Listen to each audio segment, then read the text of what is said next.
রোজ সন্ধে হলেই ওই এক চপ সিঙ্গারা কি কারোর ভালো লাগে? তবে আজকের এই রেসিপি একবার বানিয়ে খাওয়ার পর চপ সিঙ্গারার টেস্ট কেমন ছিল পুরো মাথার থেকে উড়েই যাবে। তখন এই রেসিপির টেস্টই কিন্তু মাথার মধ্যে ঘুরপাক খাবে। তো দুটো ছোট সাইজের আলু মানে কাঁচা আলুই গ্রেট করে নিলাম ছোট গ্রেটারে।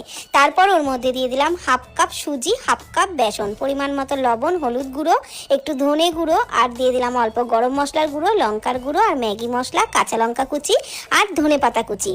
দিয়ে দিচ্ছি হাফ কাপে করে দুবারে 1 কাপ জল।